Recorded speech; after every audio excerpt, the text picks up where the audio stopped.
estimados amigos, compañeros, colegas de los diferentes establecimientos de salud de Diris Lima Norte. También entiendo que hay algunos otros invitados que tenemos de otras instituciones, ¿no? Y antes de empezar, agradecer por el tiempo separado. Sabemos que está muy difícil desde el mes de marzo en que venimos enfrentando la pandemia COVID, separar espacios para poder dedicarlos a los cuidados paliativos. Y por eso es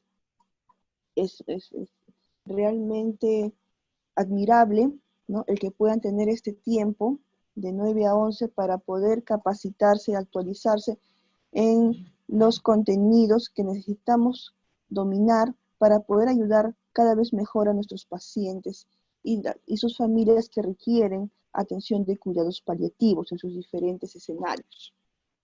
Es así que con Diris Lima Norte y con nuestras instituciones aliadas, la Sociedad Peruana de Medicina Familiar y Comunitaria, la Asociación Médica Peruana de Cuidados Paliativos, el Hospital Cayetano Heredia y la Diris Lima Norte, hemos retomado las capacitaciones empezadas en el mes de febrero para poder tener una culminación y poder continuar con una planificación posterior, porque los cuidados paliativos no se pueden detener ni aún por el COVID. En esta presentación, ¿no?, que más que todo el objetivo es sensibilizar personas, autoridades en el tema, seguir sensibilizando. Acá les vengo trayendo los avances hasta el mes de junio de este año, los retos a los cuales tenemos que enfrentarnos y qué perspectivas tenemos, ¿no?, ahora en esta situación tan diferente que en otros años. Esta es la, digamos, clasificación de los contenidos en el PowerPoint, ¿no?, donde quiero empezar, ojalá que pueda escucharse, con el audio de lo que testimonia una paciente que fue atendida por el equipo multidisciplinar del ADI, del Centro de Salud Condevilla, ¿no?, en conjunto con ADI del Hospital Cayetano Heredia. Una noche, estando acá ya en Lima, recuerdo que, o sea, siempre tengo esos episodios, tenía esos episodios de dolor que no aguantaba. Y me hacían correr a la posta, al hospital, para un calmante.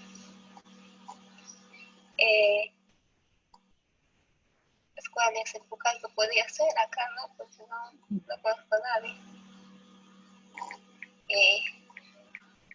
Mi pareja, Luis, se desesperó, no sabía qué hacer, solo me dio calmantes, que era un clorolabio extra fuerte para calmar el dolor, para poder dormir. Pero al día siguiente el dolor continuaba, el dolor seguía, no podía hacer nada. Él fue a buscar ayuda en las postas y me dijo que sí se podía atender con CIS en la posta de Condevilla. Al día siguiente fuimos, me atendieron y gracias a Dios hay personas que realmente se preocupan en querer ayudar. No les importa si tienen o no tienen. Realmente hacen su profesión por vocación.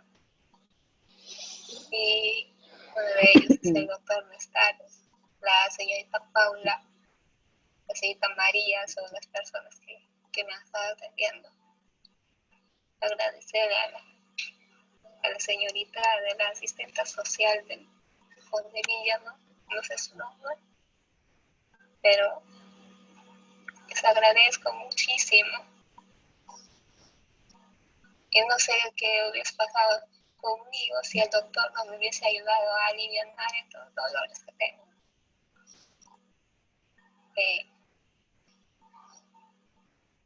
Me ha estado viendo, dando al alcance que me puede dar su posta, tratando con medicamentos. Los nombres no me sé, son difíciles de los medicamentos, pero yo sé que he ido empezando de poco a poco. Ahorita los dolores no son como más antes, de vez en cuando. Ahora los dolores son continuos. La enfermedad avanza, no espera.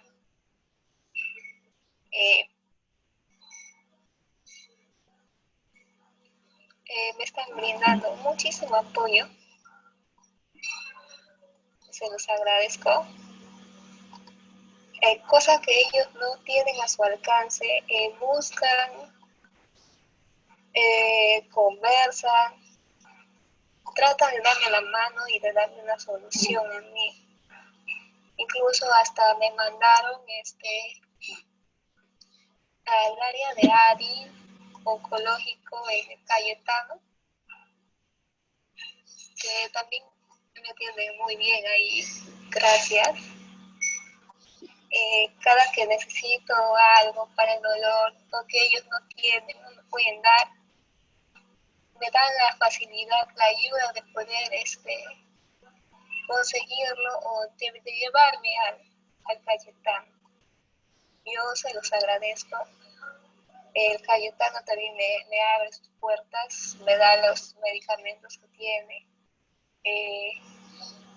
Por el tumor yo retengo líquido y cada cierto tiempo me tienen que sacar el líquido.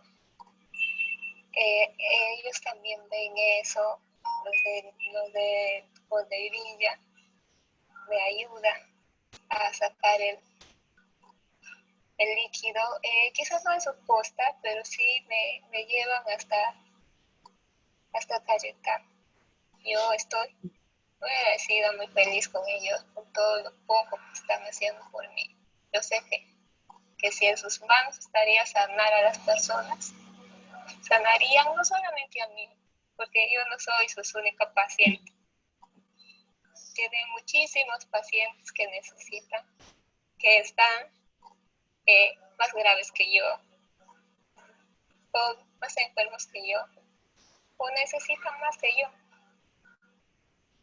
Pero todos necesitamos, aunque sea un granito de arena de cada uno de nosotros.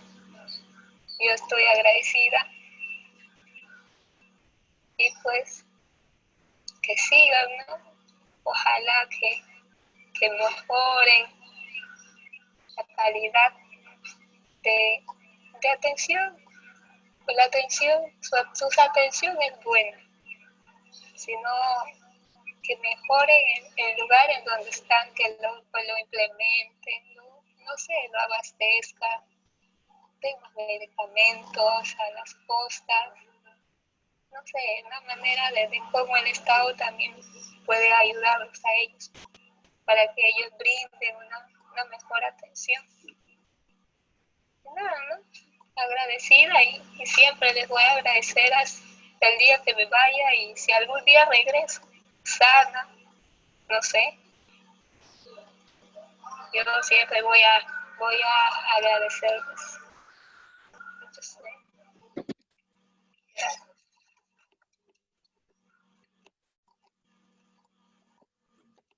Bien. Este es el testimonio de una de nuestras pacientes que ya no está con nosotros actualmente. Se fue durante esta pandemia, ¿no? Sin embargo, fue un tiempo en que pudimos, conjuntamente con el equipo del Centro de Salud de Condevilla, a llegar y ayudar, ¿no? En lo que necesitaba, en los cuidados paliativos, ¿no? Y la forma como lo percibía la paciente, ¿no? Como la ven, ¿no? Permitió este audio permitió esta toma, donde vemos al personal de salud muy comprometido con la atención paliativa domiciliaria de nuestra paciente, ¿no? Y quería compartirlo, ¿no? Con permiso del doctor José Nestares, para poder de alguna manera a motivarnos a poder trabajar mejor con ellos, ya sea poco, ya sea mucho. El hacer algo versus hacer nada tiene un gran impacto y marca la diferencia de este equipo de salud versus otro, ¿no? Porque los cuidados paliativos, si bien es cierto, no son para curar, ¿no? Es para mejorar esa calidad de vida de nuestros pacientes y sus familiares, ¿no? Cuando tienen esta enfermedad que sabemos que en algún tiempo va a producir la muerte, y aliviar, y si se puede prevenir ese sufrimiento, identificando tempranamente, evaluando, actuando, ¿no? Requiere mucho de la práctica de la compasión. No solamente miro, no solamente veo que sufre la persona, sino yo intervengo, hago algo para que este sufrimiento sea menor. Como habrán visto en anteriores presentaciones, en el mundo los cuidados paliativos al 2014 están solo con un 14% de cobertura, ¿no? ¿Cómo estarán actualmente con pandemia COVID? ¿No? Es dramático, es drástico pensar, imagínense que sea un familiar de cada uno de nosotros que requiera cuidados paliativos y que en el mundo solamente haya un 14% de cobertura sin pandemia. ¿Cómo será con pandemia COVID? Debido a tantos obstáculos, ¿no? Ya sean por desconocimiento, ya sea por mitos al respecto, temas normativos insuficientes, ¿no? Que permiten que estos cuidados paliativos se den de manera aislada en nuestro país, ¿no? Y que, bueno, con esta pandemia no permite desarrollar más, pero también esto depende de los equipos, de las personas, que se vayan entrenando de manera sistemática para que esa cobertura de 0.3% que hemos tenido antes de pandemia cambie. Yo no sé cómo estará ahora, tenemos que ver los estudios, pero es realmente de sufrimiento, ¿no? Que un paciente con dolor no pueda usar morfina, ¿no? Habiendo el medicamento porque no tiene un personal que se lo pueda prescribir, ¿no? Y esas cosas están pasando durante la pandemia. Ese 0.3% que había antes de marzo, ¿cuánto será ahora? Y si bien es cierto, las enfermedades oncológicas, ¿no? Al 2016 han ocupado el primer lugar de esta estimación de necesidad de cuidados paliativos, segundo lugar de respiratorios, ahora en conjunto, ¿no? Seguramente ya el porcentaje es mayor, porque las enfermedades oncológicas se están trabajando de manera restringida, como otras enfermedades crónicas. Y esta proyección que se había estimado, ¿no? Que al 2025 íbamos a tener el triple sin pandemia, ¿no? ¿Cómo será con pandemia? Eso nos motiva, nos reta, equipos multidisciplinarios, a tener que prepararnos mejor, porque se viene un mundo distinto, donde también la pandemia va a dejar sus secuelas. Y entonces tenemos que saber qué hacer ante la disnea, ante el dolor y ante todas las complicaciones que se vienen. No se espera un mundo más fácil que el que habíamos pensado. Se vienen tiempos más complejos, ¿no? Entonces necesitamos prepararnos mejor para poder abordar esos problemas más complejos, ¿no? Estos servicios que al 2016 la DPCAN del Ministerio de Salud había censado, ¿no?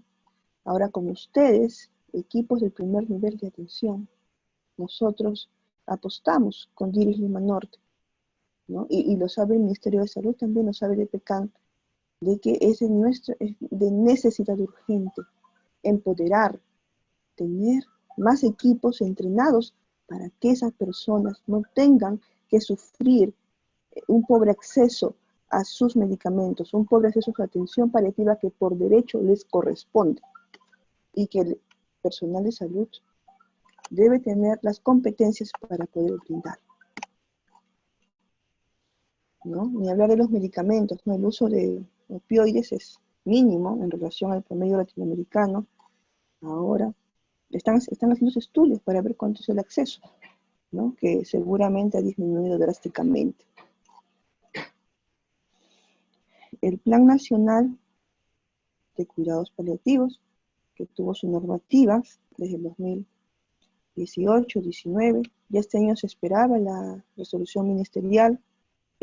Tenemos que seguir impulsando, motivando para que se dé la normatividad y esto de pie al uso de recursos, porque necesitamos esta ley del Plan Nacional de Cuidados Paliativos, ¿no? Y que se quedó, hasta donde yo tengo entendido, en plan formulado y pendiente de resolución ministerial. Tenemos ya herramientas de gestión desde el 2018, recordando que no es una actividad gratuita, es una actividad que cuenta con financiamiento por presupuesto por resultados del 0024 para la atención paliativa en el establecimiento de salud y en el domicilio. Así como también financiamiento por el SIS, la atención domiciliaria con la FUA 908, ¿no? Donde es un pago por consumo, no solamente una tarifa mínima, sino el consumo, ¿no? Y acá menciona, ¿no? Seguimiento de pacientes crónicos en domicilio a solicitud del médico tratante, por ejemplo, consumo de oxígeno, por ejemplo, cuidados paliativos a pacientes con enfermedades terminales, etcétera. ¿Ya? Eso siempre recordándolo, porque a veces no lo tienen en cuenta y puede parecer como esto es una actividad extraordinaria. No, para nada, esto tiene soporte financiero, tanto por PPR, tanto por SIS. Y está también contemplado en la cartera del primer nivel de atención desde el 2017 con codificación para diferentes actividades de cuidados paliativos. Desde este año ya tenemos también normatividad para las prestaciones remotas, como el telemonitoreo y como la teleorientación. Ya que en otra exposición les han explicado, ¿no?, sobre el llenado del GIS, al respectivo. Tiene FUA, la atención remota, que es el FUAT, formato único de atención de teleorientación y telemonitoreo. Y además, nosotros tenemos, por una disposición de la DIGEMIT, la facilidad de tener una receta virtual para poder recetar esos medicamentos que se indican con formato especial, ¿no? Entonces, sí, hay herramientas legales, normativas, que apoyan, aún en ese tiempo de pandemia, facilitar la prestación y la prescripción de los medicamentos que van a necesitar nuestros pacientes. Asimismo, el 7 de mayo de este año sacaron una resolución ministerial, la 202-2020, el MINSA, donde en el manejo de pacientes oncológicos en la pandemia por COVID hay un acápite, el 7.3, donde explica intervenciones para establecer estrategias en la atención de cuidados paliativos oncológicos ante esta pandemia. No se queda en cero, no se queda detenido. Eso es lo que tenemos que tener bien claro para poder nosotros explicar y aclarar ante nuestros gestores, ¿no? En caso de que los gestores desconozcan esta situación, tenemos una normativa actual en pandemia para poder continuar con la actividad paliativa. Y acá mencionan el tema de la articulación. Tenemos que articularnos, trabajar en equipos. Equipo multidisciplinario está muy bien en el establecimiento de salud, pero también un equipo multinivel. Articularnos, primer nivel, segundo nivel, tercer nivel, los niveles que estén disponibles en la jurisdicción para poder hacer lo que sea factible hacer, ¿no?, en beneficio de esa calidad de vida de nuestros pacientes y sus familiares, ¿no? Acá también hablan sobre el tema de la atención remota, ¿no?, que es muy propicia u oportuna para el seguimiento de nuestros pacientes y de alguna manera protegerlos ante una exposición por coronavirus en el hospital o en el centro de salud. ¿Y qué más? Con respecto a nuestro área oncológica, ¿qué avances, no? Para las personas que de repente recientemente conocen de nuestro programa, nuestros invitados, acá explicar, ¿no? Tenemos nosotros nuestras estadísticas de las atenciones y atendidos año a año desde el 2013 en el Hospital Cayetano Heredia, y como ven, el número de atendidos se triplica entre el 2014 y el 2016, y con una magnitud que no ha descendido, por el contrario, va en aumento.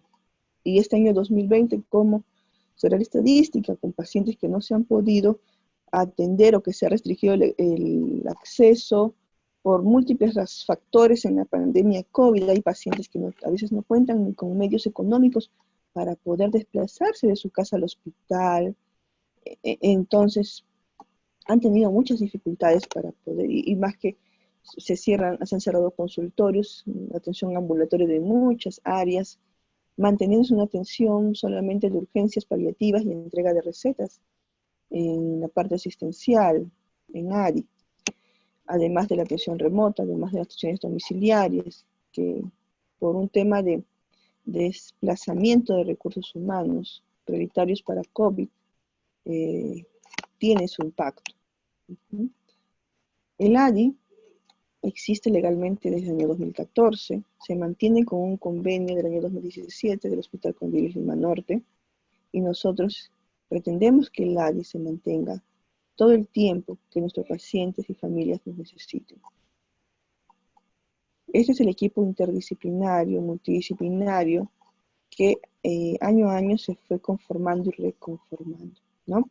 Actualmente la mayoría de este equipo está destacado temporalmente en áreas COVID, quedándonos con solamente 2 enfermeras, una enfermera oncóloga y una enfermera general, el psicólogo, Antonio Rangel, en proceso recuperar a nuestra nutricionista, a nuestra trabajadora social y recuperar a nuestros médicos de familia, ¿no? Que desde este mes ya al 100% están destinados en sus 150 horas a los turnos COVID. Sin embargo, también por un pedido de nuestros pacientes, ¿no? Sobre todo los más vulnerables, se están trabajando turnos voluntarios este mes, ¿no? Para poder salir por lo menos una vez a la semana y visitar a esos pacientes que están más críticos. Porque nuestro objetivo es ese, ¿no? Brindar ese modelo de atención integral domiciliaria al paciente con cáncer, no solamente considerando que es un problema de cáncer, sino considerando que es una persona con cáncer, una familia que tiene una persona con cáncer, y la comunidad que también tiene que involucrarse para poder dar soporte a esa familia y a esa persona. ¿En qué? En cuidados paliativos, en el manejo del dolor desde que empieza su sufrimiento, que no es al final de la vida necesariamente, el sufrimiento empieza incluso desde el proceso diagnóstico. Porque nuestro modelo, ¿no? Para nuestros invitados, es un modelo que ve acciones, ya sea en el paciente asintomático, en el paciente con síntomas moderados y en el paciente terminal, en etapa terminal. En nuestro flujograma, ¿no? Usual, regular, nuestro paciente llega con una interconsulta al área donde la enfermera es la primera persona que lo atiende y se encarga de mirar que este paciente pueda ser visto por el médico, el psicólogo, nutricionista y servicio social, para recibir todas sus intervenciones según un plan de cuidados paliativos, ¿no? Ahora en pandemia tenemos ya el telemonitoreo, la teleorientación, la capacitación al cuidador, que es una estrategia muy importante para poder tener al paciente controlado en sus síntomas desde sus casas, ¿no? Todas estas actividades se están haciendo de alguna manera, orientación nutricional por tele, ¿no? Remota, por teleorientación. Se está haciendo también desde la pandemia telemonitoreos, las consultas médicas a través del teléfono. Las atenciones de urgencias paliativas sí han sido tanto más en el hospital, ¿no? Ahora en el área que estamos en el hospital, en el Instituto Noguchi, en el área que era de atención de psiquiatría de infantil,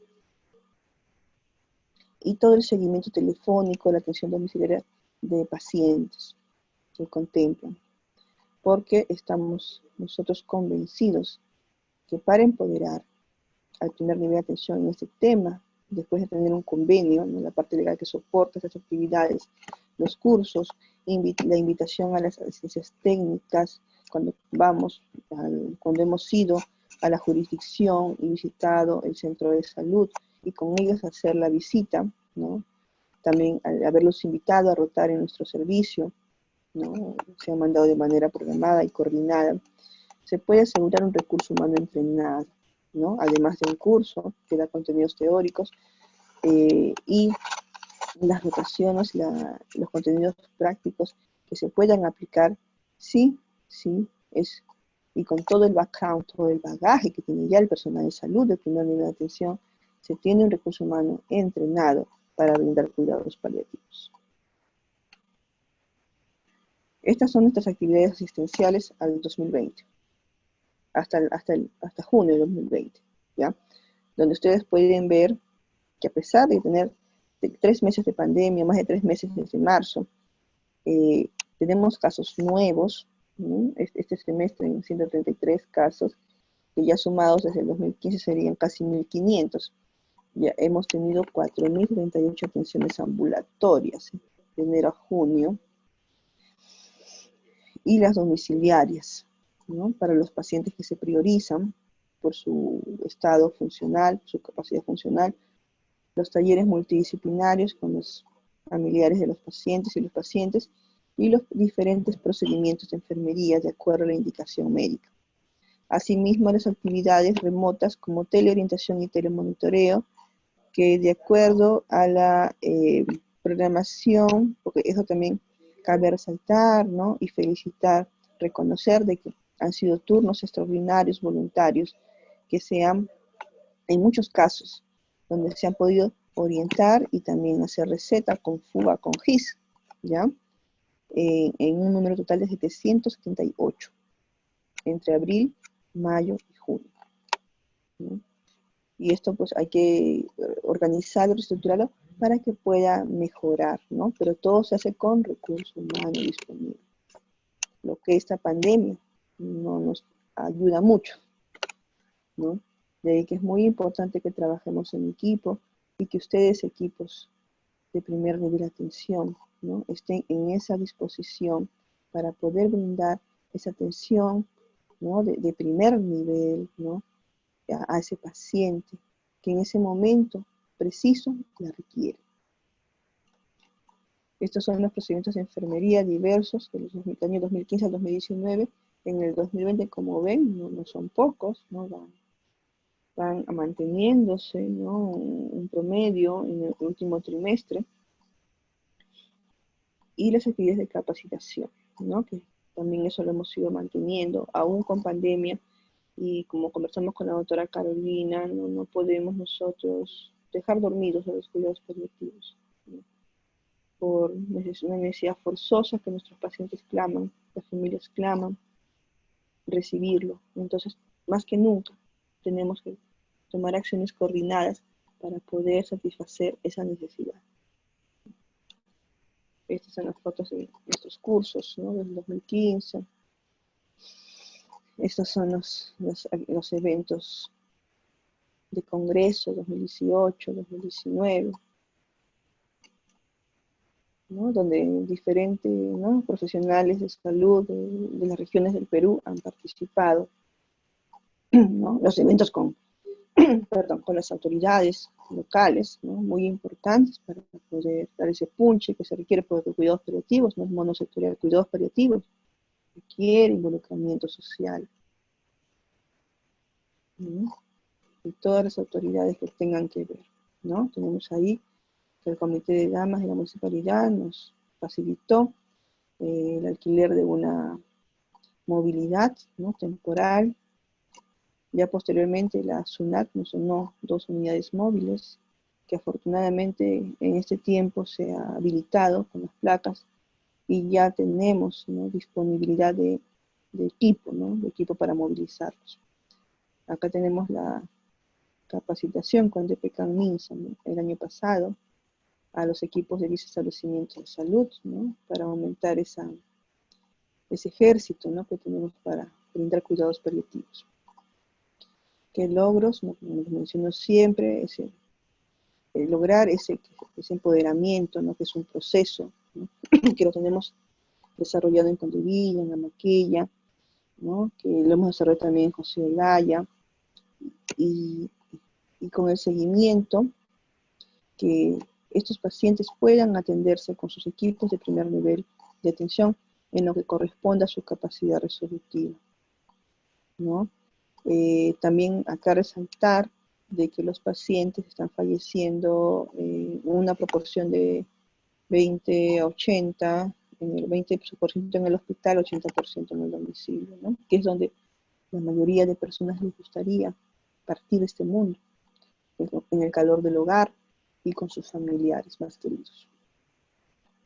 Nuestra articulación, ¿no?, acá en el 2014 tenemos al hospital con los centros de salud, con las redes, con la universidad, ¿no? Ya para el 2019, y este año aún más, ¿no?, tenemos más actores involucrándose. Tenemos también ONGs, tenemos ahora aliados estratégicos de los cuidados paliativos internacionales, y así, ¿no?, se van sumando a la causa de este apoyo que necesitan nuestros pacientes. Actualmente, con nuestra capacitación en equipos del primer nivel de atención de Tiris Lima Norte, suspendida en marzo por la pandemia COVID y reanudada este mes, ¿no?, y esperamos con la doctora Carolina ir diseñando ya unas estrategias más idóneas para poder lograr este empoderamiento del recurso humano, a pesar de la pandemia COVID-19. ¿Qué retos, no? Retos y perspectivas. Tenemos que las diferentes actividades del equipo de área oncológica en la pandemia COVID, ¿no? Las urgencias paliativas, que fue lo primero que se pudo proteger, ¿no?, dado de que nuestros pacientes con cáncer no podían atender su dolor oncológico, no pueden en la urgencia general, tiene que darse en una urgencia especial, ¿no? Y las urgencias paliativas, que generalmente han sido dolor oncológico y deshidratación, se han podido atender en ADI, ahora en Noguchi, ubicado en Noguchi. La atención domiciliaria, ¿no?, para esos pacientes que requieren algún procedimiento específico, se ha estado llevando, aún en pandemia, con una frecuencia de 3 veces por semana, hasta el mes de junio. En este mes de julio ya no hay médicos con programación, médicos de familia con programación en ADI. Los médicos de familia han sido derivados a la COVID 100%, pero hemos tenido turnos de médicos voluntarios, ¿no?, turnos voluntarios de los médicos de familia, para poder hacer por lo menos unos 5 turnos al mes, ¿no?, donde tenemos en promedio un turno a la semana de atención domiciliaria con médico voluntario, ¿no? La atención ambulatoria, en la que se ha estado dando con los médicos de familia en pandemia. Este mes ya se está dando un poco más con el apoyo del médico oncólogo, los residentes, para lo que es la entrega de recetas al familiar. La atención hospitalaria, sí, al tener a los médicos en áreas COVID, se ha sensibilizado a las autoridades para que incluyan la atención paliativa a ese paciente con COVID, porque el tema de disnea y el paciente crítico que está a punto de fallecer no debería sufrir por la falta de aire. Entonces ya se logró que en el protocolo del Hospital Cayetano Heredia se incluya para manejo de disnea medicamentos en el paciente crítico. Telemonitoreo y teleorientación, que lo hemos venido trabajando desde abril, con el apoyo del equipo del Hospital Cayetano Heredia y con FUA, con GIS, ¿sí? ayudado a muchos pacientes en estos meses. Y las actividades de capacitación y gestión, capacitación en cuidados paliativos, que actualmente venimos desarrollándolas con ustedes, articulación con el primer nivel, articulación con actores locales necesarias todo el tiempo para defender esa atención a nuestros pacientes y la atención en áreas COVID, ¿no? Ahora estamos los médicos de familia también en zonas de triaje, en hospitalización, y es muy duro, realmente es muy penoso, todo lo que se visualiza, ¿no? Vamos a tener una presentación sobre cómo se está dando la atención paliativa en hospitalización a cargo de la doctora Jenny Huachaca el jueves, que les invito a que estén atentos, ¿no? Yo también voy a procurar tengo mi turno COVID los martes y los jueves, este martes estoy libre, ¿ya? Y es muy interesante, ¿no? Todo lo que se puede desplegar, a pesar de tener la pandemia COVID, si tenemos nosotros esas competencias para la atención paliativa, desde donde estemos, apoyos para nuestros pacientes y sus familias, ¿no? Ahora, como les venía comentando, ¿no? En marzo del 2020 empezamos a hacer las mudanzas, se desplazó gran parte del equipo a sus departamentos de origen, se restringieron actividades, solo habían algunas asistenciales, fueron tiempos duros, cuando empezó la cuarentena, o previo a empezar la cuarentena, suspender el curso fue duro para nosotros también, sin saber cuándo podríamos retomarlo. Ya en abril va empeorando, aumentando los casos COVID, y nos seguíamos mudando a otras áreas, ¿no? La última mudanza ha sido al Noguchi, con atenciones restringidas, ¿no? Ya mayo, junio, tenemos las atenciones ambulatorias restringidas, con apoyo de... Y en cuanto a todo esto, reiterar, ¿no? Que el recurso humano ha sido reducido drásticamente por la pandemia. Esto conlleva a un menor acceso a los medicamentos paliativos, dado de que no hay quien los prescriba, y las normativas, ¿no? Se están cumpliendo parcialmente, ¿no? Con esto de la atención del paciente con cáncer, que implica también la atención paliativa. Aún tenemos poco recurso humano entrenado en cuidados paliativos, es un reto continuar con esta acción, y el espacio físico temporal, ¿no? Que tenemos ahora prestado el área de Noguchi, ¿no? En lo que es psiquiatría del niño y adolescente, pero cuando acabe la pandemia también es impreciso dónde continuar brindando esa atención. ¿Qué conclusiones, recomendaciones dar? Los cuidados paliativos son una necesidad urgente de proteger, y esto va dirigido a las autoridades, porque tenemos un marco de universalización de la salud, y sin cuidados paliativos no se puede hablar de universalización, menos del modelo de cuidados integrales que recientemente fue aprobado este año. Es muy necesario, más aún en estos tiempos de pandemia COVID-19, en que nuestros pacientes tienen ese riesgo de tener menor acceso, de tener menor cobertura a la atención paliativa. También insistimos en que se debe insertar en las mallas curriculares de pregrado y posgrado residentado de todas las disciplinas este tema, para tener equipos mejor preparados desde pregrado, desde el posgrado, y la atención, la prestación debe darse en diferentes escenarios y debe ser facilitado, no restringir, porque tanto las visitas y las atenciones paliativas ambulatorias y las atenciones remotas puede darse en primer nivel, en segundo nivel, en tercer nivel. No poner candados, menos con una cobertura tan baja de atención de cuidados paliativos. El acceso oportuno a los turnos de atención paliativa debe protegerse, así como protege a un niño, ¿no?, que está desamparado, tiene que protegerse la atención de nuestros pacientes que requieren cuidados paliativos.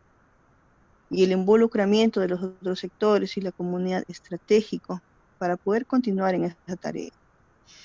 Les iba a mostrar otro testimonio de nuestra paciente, pero les voy a leer que nos mandó el 10 de julio de este año, después de una visita domiciliaria que tuvimos, ¿no? Acá escribe su familiar, su hija, ¿no? Dice, inicié con la doctora Jenny y consideré muchos medicamentos a pesar de que indiqué que mi madre no está acostumbrada a tomarlos. Luego la doctora Nadia, que puso más cuidado con la cantidad de medicamentos. Luego el doctor Núñez, que no me agradó su atención porque justo la llevé a mi madre después de tenerla en emergencia. Después siguió la doctora Leslie, que fue como una luz donde uno como cuidadora sintió mucho apoyo, donde respondió todas mis dudas a algo que desconocía totalmente y enfrentaba el cuidado de mi madre. La enfermera Senia, muy amable siempre. La doctora Diana, tuve un altercado con ella por la manera como me atendió. La doctora Fabiola, muy amable y práctica. El doctor Perales, presente en las visitas a domicilio. El licenciado Carlos, preocupado por una buena atención. Alguna mala experiencia en recepción con el orden de llegada para mi consulta. Y usted, psicólogo Rangel, siempre muy observador y analizando al paciente y cuidador. En resumen, un equipo con quien yo me apoyé y apoyo bastante hasta ahora. Tenía que decir esto por escrito, el cual es una apreciación donde hay días buenos y otros no tan buenos. Les estaré enviando el audio. Y así hay muchos escritos, testimonios de familiares, de pacientes que nos van animando a ofrecer una mejor atención, ¿no? Con el equipo, ¿no? Con las personas que apoyan al equipo, porque también deben considerar que estamos esparcidos por el hospital y el equipo ha quedado reducido grandemente en número y nos apoyan algunos días residentes, algunos días asistentes que no han estado en paliativos, pero de alguna manera, ¿no? Es un apoyo con la receta de continuación del paciente, ¿no? Y lo que se viene el día jueves es un detalle de la atención ambulatoria, la atención domiciliaria, la atención hospitalaria, muy bonito, ¿no? Que yo les animo, les invito a que puedan estar, ¿no? No es fácil, incluso yo misma voy a estar en turno de guardia de día en triaje COVID. Espero estar acompañada con algún colega para, aunque sea unos minutos, poder saludarles a ustedes. Y cualquier cosa que haya que aclarar, estaremos al pendiente, ¿no? Pueden mandar sus correos, pueden escribir al correo geanne.ramos.a@upch.pe, a la doctora Carolina, ¿no? Con quien nos comunicamos de manera continua, y ya, ¿no? Este curso acaba el 30 de julio, pero eso no es todo. Pensamos prepararles, diseñarles capacitaciones más apropiadas en estos tiempos tan difíciles en que tenemos los cortes por Zoom, ¿no? Pero no nos para nada para poder seguir mejorando nuestra capacidad para poder atender a nuestros pacientes.